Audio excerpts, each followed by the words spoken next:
भक्तजनों, माताओं, बहनों, सादर जय श्री कृष्ण। हमारे YouTube चैनल में आप सभी का बहुत बहुत स्वागत है। मैं हूं आपके साथ आचार्य धर्मेंद्र शास्त्री। सबसे पहले आपको और आपके पूरे परिवार को रक्षाबंधन महापर्व की बहुत बहुत शुभकामनाएं एवं बधाइयां। भगवान श्री लक्ष्मी नारायण का भरपूर आशीर्वाद आप सभी के जीवन पर बना रहे। आप सभी सुखी रहें, स्वस्थ रहें, व्यस्त रहें और मस्त रहें। निरंतर उन्नति तथा प्रगति को आप प्राप्त करते रहें।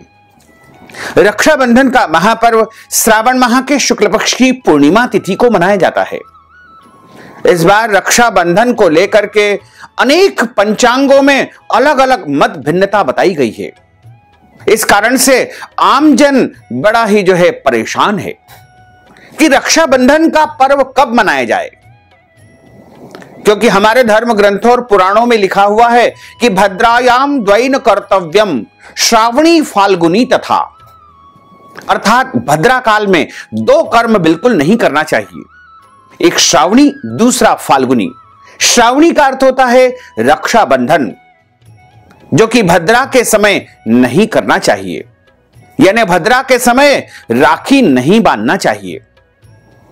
रक्षाबंधन का जो त्योहार होता है वह भाई बहन का सबसे बड़ा त्योहार माना जाता है और इस दिन प्रत्येक बहनें अपने अपने भाइयों की कलाई पर राखी बांधती है।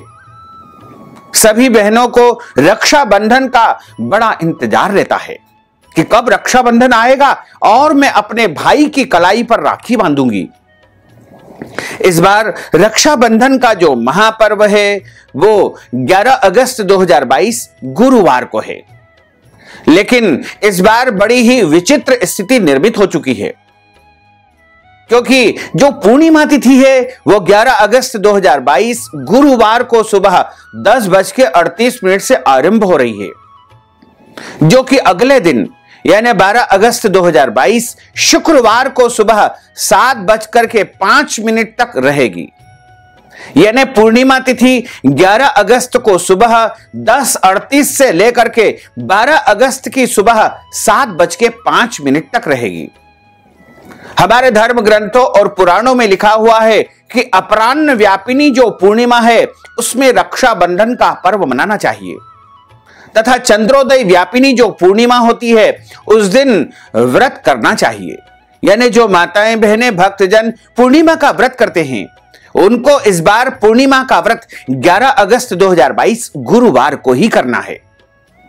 और अपराह्न व्यापिनी पूर्णिमा यानी जिस दिन 18 घटी से लेकर के 24 घटी पूर्णिमा तिथि रहे उसी दिन रक्षाबंधन का पर्व मनाना चाहिए। लेकिन भद्रा काल में कभी भी रक्षाबंधन का त्योहार नहीं मनाना चाहिए। इस बार जैसे ही पूर्णिमा आरंभ होगी यानी 11 अगस्त 2022 गुरुवार को जब सुबह 10:38 से पूर्णिमा तिथि आरंभ होगी वैसे ही भद्रा भी लग जाएगी। क्योंकि 10:38 तक चतुर्दशी तिथि है। चतुर्दशी तिथि को रिक्ता तिथि माना जाता है, इसलिए चतुर्दशी तिथि में कभी भी रक्षाबंधन नहीं करना चाहिए और भद्रा काल में भी कभी रक्षाबंधन नहीं करना चाहिए। हालांकि आप भगवान का पूजन करें, अपने ठाकुर जी का पूजन करें तो उनको प्रातःकालीन वेला में राखी चढ़ा सकते हैं। लेकिन चतुर्दशी तिथि है, जब हम स्वयं राखी नहीं बांधेंगे तो प्रभु को कैसे अर्पण कर सकते हैं। क्योंकि 11 अगस्त को सुबह 10:38 से जैसे ही पूर्णिमा लगेगी वैसे ही भद्रा लग जाएगी, जो कि 11 अगस्त की रात को 8:52 पर भद्रा समाप्त हो जाएगी। तो समस्त पंचांगों में लिखा हुआ है कि 8:52 रात्रि पर जैसे ही भद्रा समाप्त होगी वैसे ही आपको रक्षाबंधन का कार्य संपन्न करना चाहिए। अगले दिन सुबह यदि पूर्णिमा तिथि को हम देखें तो 7:05 तक है, यानी इस दिन सूर्योदय व्यापिनी पूर्णिमा है। स्नान दान की पुण्य काल की पूर्णिमा 12 अगस्त को बताई गई है। साथ ही हमारे धर्म ग्रंथों और पुराणों में लिखा हुआ है, मूर्त चिंतामणि में लिखा हुआ है कि भद्रा जब पृथ्वी पर रहे तभी उसका प्रभाव रहता है, अन्यथा उसका प्रभाव नहीं रहता है। क्योंकि मकर राशि में चंद्रमा उस दिन विराजित रहेंगे और मकर राशि में जब चंद्रमा विराजित रहते हैं तो भद्रा का वास पाताल में माना जाता है, नागलोक में माना जाता है। और पाताल में जब भद्रा रहेगी तो वह शुभ फल प्रदान पृथ्वी वासियों पर अवश्य ही करेगी।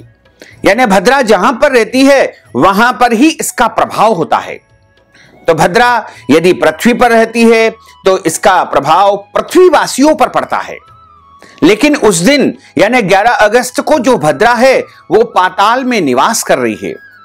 इसलिए आप चाहें तो भद्रा काल के दौरान भी रक्षाबंधन का कार्य संपन्न कर सकते हैं। क्योंकि भद्रा पाताल लोक में रहेगी इसलिए भद्रा का किसी भी प्रकार से कोई दोष नहीं माना जाएगा।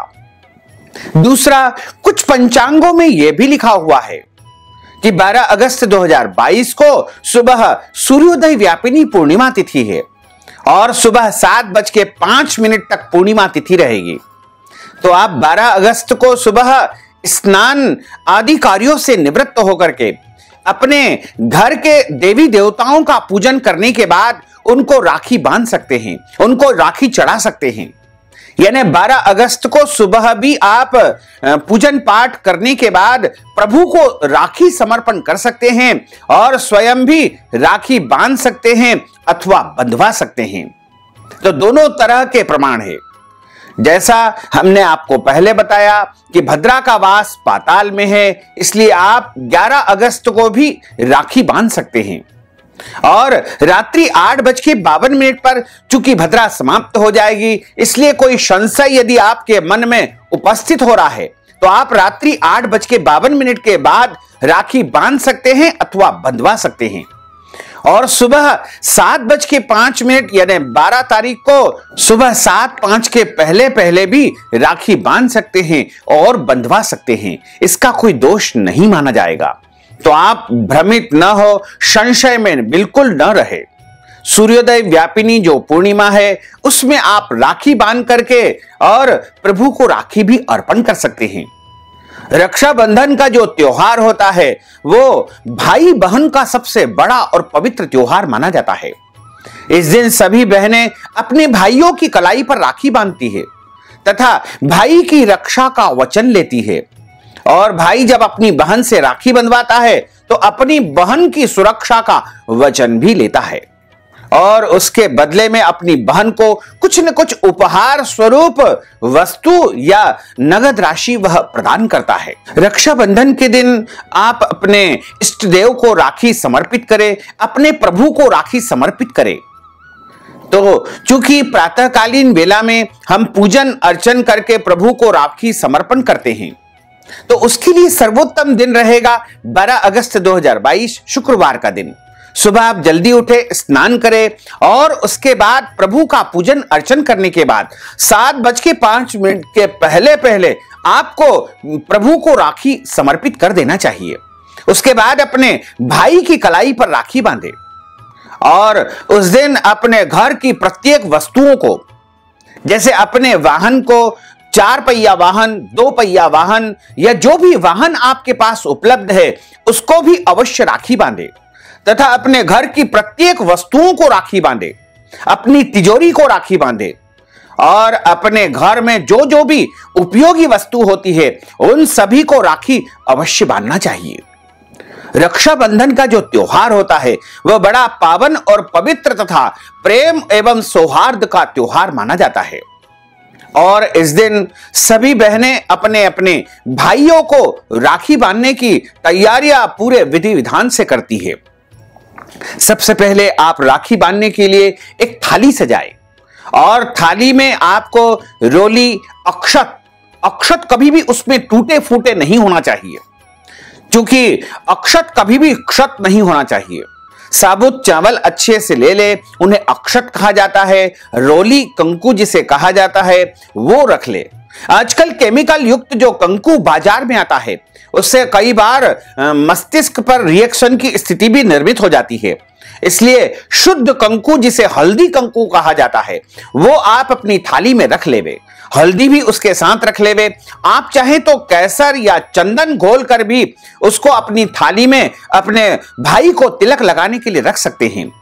एक शुद्ध घी का दीपक आपको गोल बत्ती वाला तैयार करके उसमें रख लेना चाहिए।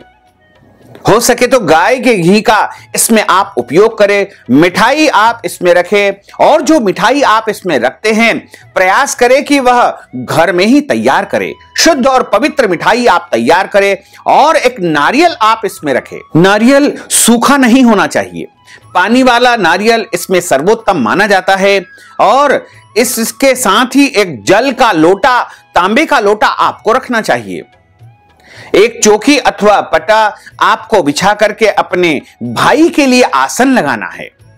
आसन हमेशा पूर्व अथवा पश्चिम मुखी होना चाहिए, यानी भाई का मुंह या तो पश्चिम में हो अथवा पूर्व में हो, और जो बहन भाई को तिलक लगाती है वो आमने सामने रहेगी। जैसे भाई का मुंह यदि पश्चिम में होगा तो बहन का मुंह पूर्व दिशा की ओर रहेगा।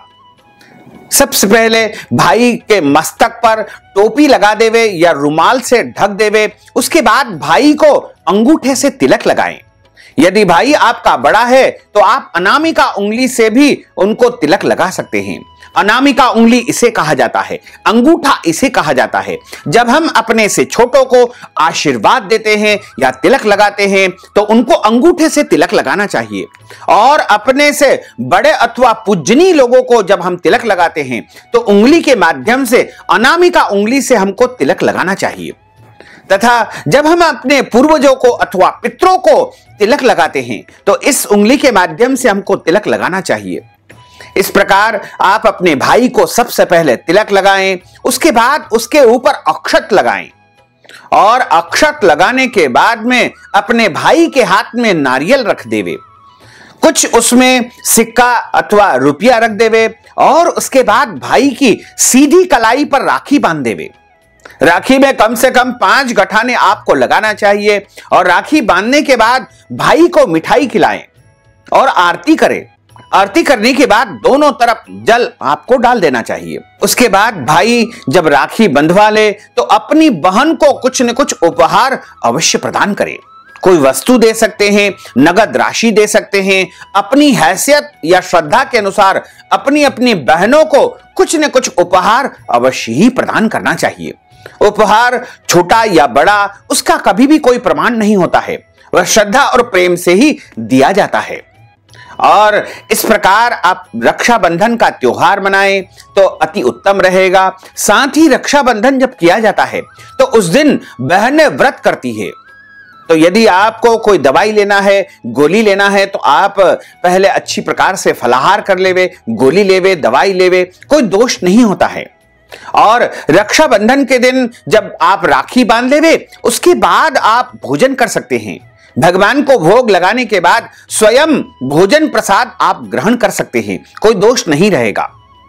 इसी तरह यदि आपके घर परिवार में जन्म अथवा मृत्यु का सूतक लगा हुआ है तो ऐसी परिस्थिति में आप रक्षाबंधन के दिन व्रत कर सकते हैं, व्रत के नियमों का पालन कर सकते हैं, पूजन पाठ नहीं कर सकते हैं, राखी भी नहीं बांध सकते हैं और बंधवा भी नहीं सकते हैं, क्योंकि सूतक के दौरान किसी भी प्रकार का कोई उत्सव नहीं मनाया जाता है।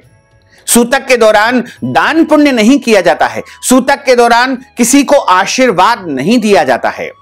तो आपके घर परिवार में सूतक है तो आप राखी न तो बंधवाए न ही बांधे। और यदि माताएं बहनें मासिक धर्म या पीरियड की अवस्था में रहती है तो ऐसी अवस्था में वो स्वयं राखी न बांधते हुए किसी और के माध्यम से राखी बंधवा देवे। साथ ही रक्षाबंधन का जो त्योहार होता है वो श्रावण माह के शुक्ल पक्ष की पूर्णिमा तिथि से लेकर के जन्माष्टमी तक मनाया जाता है। यानी आप यदि राखी के दिन नहीं बांध सकते हैं राखी तो अगले दिन पड़वा के दिन या दूज के दिन, इस प्रकार कुल मिलाकर के जन्माष्टमी तक आप रक्षाबंधन का त्योहार मना सकते हैं। और रक्षाबंधन के दिन दाढ़ी कटिंग शेविंग नहीं करवाना चाहिए, झूठ नहीं बोलना चाहिए, नाखून नहीं काटना चाहिए, शरीर के अंग को कोई भी बाल काटना या कटवाना वर्जित माना जाता है। साथ ही इस दिन झूठ नहीं बोलना है, क्रोध नहीं करना है, वाद विवाद नहीं करना है। खास तौर पे आपको ध्यान रखना चाहिए कि रक्षाबंधन के दिन यानी राखी के दिन अपनी बहन से लड़ाई झगड़ा बिल्कुल नहीं करना है, अपनी बहन का दिल इस दिन नहीं दुखाना है। साथ ही आप इस दिन लहसुन, प्याज, मांस, मदिरा का उपयोग बिल्कुल न करें। इस दिन शुद्ध और पवित्र भोजन का उपयोग करें। भोजन में आप लहसुन प्याज का उपयोग भी बिल्कुल न करें और पवित्र भोजन तैयार करके पहले भगवान को भोग लगाएं, उसके बाद ही पूरे परिवार के साथ में आपको भोजन ग्रहण करना चाहिए। तो इस तरह यदि आप राखी का त्योहार मनाएंगे तो आपको महान पुण्य फल की प्राप्ति हो सकेगी। तो भक्तजनों, माताओं, बहनों, अगर आप रक्षाबंधन के निमित्त कोई भी दान पुण्य करना चाहते हैं तो आप हमारे पेटीएम के माध्यम से, गूगल पे के माध्यम से, फोन पे के माध्यम से या अकाउंट नंबर के माध्यम से नगद राशि पहुंचा करके रक्षाबंधन का संपूर्ण पुण्य लाभ प्राप्त कर सकते हैं। अगर आपके मन में किसी भी प्रकार का कोई प्रश्न है तो आप कमेंट बॉक्स में लिख करके अवश्य भेजें, हम आपको जवाब अवश्य ही प्रदान करेंगे। तो आप सभी से अनुरोध है कि इस ज्ञानवर्धक वीडियो को अधिक से अधिक लोगों को शेयर करिएगा, लाइक करिएगा, कमेंट करिएगा और यदि अभी तक आपने सब्सक्राइब नहीं किया है तो अभी और इसी समय सब्सक्राइब अवश्य कर लीजिए। आपको और आपके पूरे परिवार को सादर जय श्री कृष्ण, सादर धन्यवाद।